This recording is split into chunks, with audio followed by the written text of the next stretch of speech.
Hello friends, I'm back with a new topic and this time the topic is rainbow formation.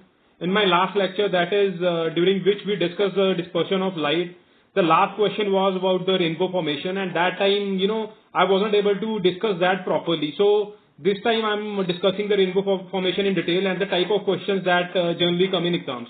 So look at the screen. Try to understand the process of rainbow formation के rainbow जो form होती है वो कैसे होती है. सबसे पहले I told you last time कि सबसे पहली जो कंडीशन है कि बारिश हुई हो अभी, ठीक है. जब बारिश खत्म होती है तो आपको पता है कि कुछ जो रेन ड्रॉप्स हैं वो एयर में बच जाती हैं, ठीक है.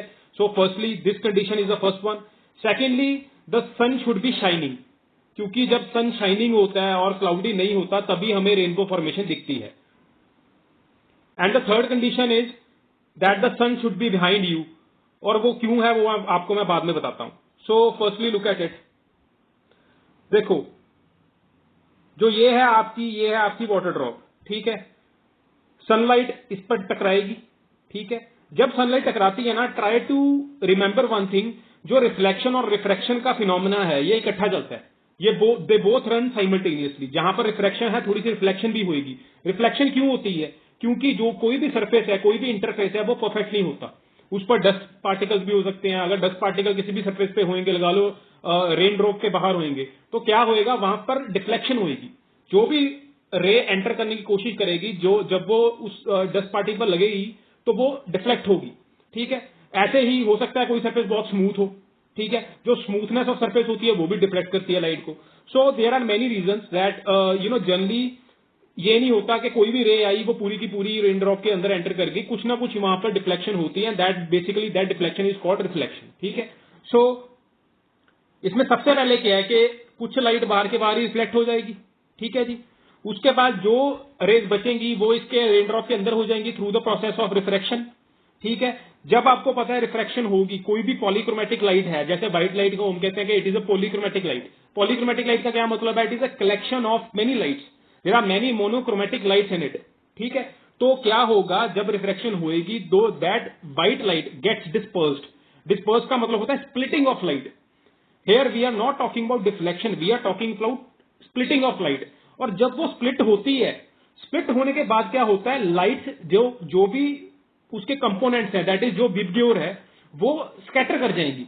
अब जो स्कैटरिंग का फिनोमेना है वो डिस्पर्शन के बाद आता है. पहले डिस्पर्स होगी, उसके बाद स्कैटर होगी. अब कोई भी कंपोनेंट कितना स्कैटर होगा ये आपको मैंने पहले टॉपिक में भी बताया था, जो मेरे प्रीवियस लेक्चर थे. मैंने आपको बताया था कि जितनी वेवलेंथ होगी, जितनी ज्यादा किसी कंपोनेंट की वेवलेंथ होगी, उसकी उतनी ही कम उसकी स्कैटरिंग होगी. तो रेड की आपको पता है सबसे ज्यादा वेवलेंथ है, उसकी स्कैटरिंग सबसे कम है. वायलेट की सबसे कम वेवलेंथ है, उसकी स्कैटरिंग सबसे ज्यादा है. So this is how it goes. सबसे पहले रिफ्लेक्शन जो बाहर की बाहर चलेगी, उसके बाद रिफ्रैक्शन, फिर ये आई डिस्पर्शन, जो ये मल्टीपल बैंड बन गए, ठीक है, मल्टीपल कलर्स आ गए, ठीक है, जो ये स्पेक्ट्रम बना. उसके बाद जब ये स्पेक्ट्रम रेन ड्रॉप के ऑपोजिट साइड यहां पर जाके हिट करेगा, that is water air interface को हिट करेगा, तो यहां से ये क्या होता है, for rainbow formation to occur, कि इसको इंटरनली रिफ्लेक्ट करना चाहिए, ना कि रिफ्रैक्ट करके बाहर जाना चाहिए, ठीक है. टोटल इंटरनल रिफ्लेक्शन कब होती है? अब ये तब होती है जब एंगल ऑफ इंसिडेंस ऑफ रे होता है greater than the critical angle. And for water air interface that critical angle is 48.6 degree centigrade. तो इसका मतलब है इस सरफेस पे जो रेज आ रही हैं वो करेंगी 48.6 डिग्री सेंटीग्रेड से ज्यादा पर हिट उसको. उसके बाद टोटल इंटरनल रिफ्लेक्शन होगी. उसके बाद ये लाइट दूसरी तरफ चली जाएगी और दूसरे सरफेस को ये किस एंगल पर इंसिडेंट करेगी ताकि ये रिफ्लेक्ट हो, वो करेंगी क्रिटिकल एंगल से कम एंगल पर. यानी कि जो ये एंगल यहां पर जाके नॉर्मल के साथ बनाएगी, that is less than the critical angle, that is 48.6 degree Celsius. और उसके बाद ये रिफ्रैक्शन हो जाएगी और उसके बाद ये होगी डिस्पर्शन. ये फर्दर डिस्पर्शन होगी. Then you can able to see the rainbow clearly. But इस रेनबो को आपने देखने के लिए आपकी जो पोजीशन है वो सन से अहेड होनी चाहिए. That is the sun should be behind you for you to see this rainbow formation. वो उसका कारण क्या अब आप समझ गए होंगे, क्योंकि जो रेज हैं वो रेन ड्रॉप के अंदर जाके वापस आती हैं. तो ये तभी पॉसिबल होगा अगर आप रेन ड्रॉप के सामने होंगे. अगर सन आपसे आगे होगा तो वो उसका सिस्टम क्या होगा कि वो दूसरी तरफ जाएंगी, तो आप उसके आगे नहीं होगे, तो रेनबो का प्रोसेस है आपको विजिबल नहीं होगा। ठीक है, तो this was the entire process of rainbow formation. मेरे हिसाब से आप समझ गए होंगे। ठीक है, अब हम आगे देखते हैं। ये है मैंने स्टेप्स बताए हैं कि क्या क्या स्टेप्स हैं, आपको पता चली गए कि सबसे पहले वो स्ट्राइक करेगी। ठीक है, उसके बाद जो होगा वो रिफ्लेक्ट करेगी। ठीक है, उसके बाद रिफ्रैक्ट करेगी। ठीक है, उसके बाद रिफ्रैक्शन के बाद आपको पता है डिस्पर्शन का प्रोसेस है जो स्प्लिट होती है। स्प्लिट के बाद स्कैटर होगी, स्कैटर होके वो दोबारा से उसके ऑपोजिट एंड को रिफ्लेक्ट करेगी जहां पर टोटल इंटरनल रिफ्लेक्शन होगी। उसके बाद वो दोबारा से वापस आएगी और रिफ्रैक्शन के थ्रू वो डिस्पर्स हो जाएगी और आपको रेनबो दिखेगा। ठीक है, the next is why rainbow appears after the rain. इसकी बारे में तो हम बात पहले ही कर चुके हैं कि बारिश खत्म हुई हो, उसकी जो ड्रॉपलेट्स हैं एयर में बची हो, जो सन है आपका शाइनिंग हो और जो आपकी पोजीशन है वो सन से अहेड हो। ठीक है, so that was the whole process of rainbow formation. ठीक है जी, अब हम कुछ एमसीक्यूज करेंगे रेनबो फॉर्मेशन पर बेस्ड। सबसे पहला एमसीक्यू क्या है कि what does not occur during the production of rainbow. आपको पता है इसका आंसर क्या है, अब तो आप इसका आंसर लगा ही दोगे कि इंडक्शन है। ठीक है, दूसरा है कि sun should be dash the observer for the rainbow to be visible. इसका आंसर बिहाइंड है, I already told you this. ठीक है, हमने देख लिया इसका क्या कारण है। ठीक है, थर्ड क्वेश्चन है कि इन rainbow formation rain drop acts like. इसका आंसर क्या होना चाहिए, प्रिज्म। प्रिज्म की तरह ये मतलब कि काम करता है, तभी वो डिस्पर्शन होती है। ठीक है, it acts as a prism. अगला क्वेश्चन है कि what are the processes that occur in rainbow formation. ये हम देख चुके हैं, सबसे पहले रिफ्लेक्ट हो जाती है बाहरी, उसके बाद रिफ्रैक्शन होती है, फिर वो डिस्पर्स यानी कि स्प्लिट हो जाती है और उसके बाद वो टोटल इंटरनल रिफ्लेक्शन को अंडरगो करती है और उसके बाद दोबारा से रिफ्रैक्शन के बाहर वो रिफ्रैक्शन के थ्रू वो बाहर डिस्पर्स होके आपको रेनबो दिखता है। तो इसका आंसर क्या होगा, इसका आंसर होगा ए। ठीक है जी,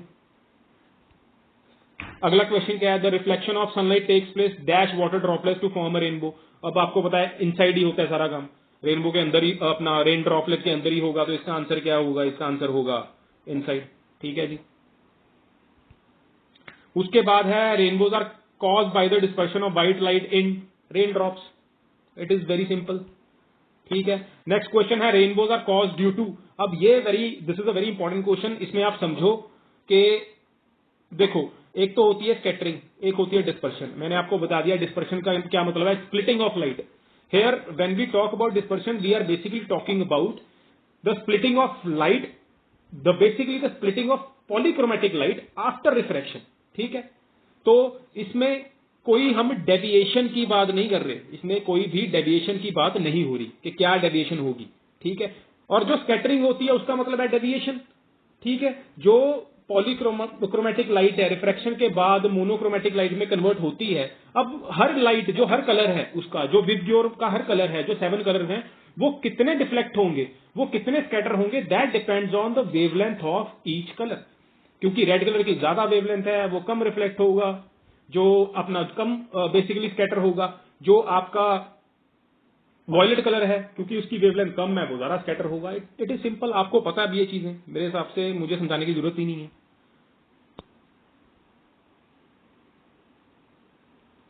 ठीक है, ये मैंने आपके लिए कुछ डाटा दिया था, आप ये डेटा देख लेना। ठीक है, कि जो डिस्पर्शन है that is basically splitting and not deviation, and जो स्कैटरिंग है that is deviation and it's not about splitting. Splitting का मतलब होता है डिस्पर्शन। ठीक है, अब जो नेक्स्ट क्वेश्चन है, we can see a full circle rainbow at. अब ये समझो बेसिकली हम जितना ऊपर जाते रहते हैं ना, जितना हमारा डिस्टेंस सन और हमारा डिस्टेंस कम होता रहता है, उतना हमें रेनबो प्रॉपर ज्यादा बड़ा दिखता रहता है। और जो सबसे इंपॉर्टेंट चीज है, जितने भी रेनबो होते हैं वो बेसिकली इन फुल सर्कल की फॉर्म में ही होते हैं, but due to our position and our basically our relative position to the sun, वो हमें इन द आर्क फॉर्म दिखते हैं। कहीं पर आग छोटी दिखती है, कहीं पर आग बड़ी दिखती है। जितना ऑल्टीट्यूड बड़ा होता जाएगा उतनी आग बढ़ती जाएगी, और जब हम बहुत ऊपर पहुंच जाएंगे, जैसे पायलट्स हैं वो फ्लाई करते हैं बहुत हाई ऑल्टीट्यूड्स पर, उनको पूरा रेनबो भी दिखता है। So it is all about our relative position with regard to the sun.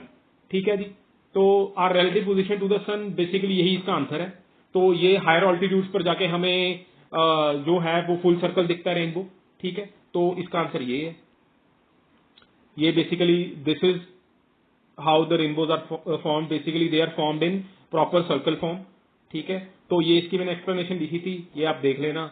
With this I think I could able to make you understand what rainbow formation is all about, and I also tried to explain all the questions. So with this I just want to say you thanks and over and out from my side, and next time I'll come with some other topic, और आप मुझे बता देना कौन सा topic आपने करना है, so we'll discuss that. Thank you, thanks a lot.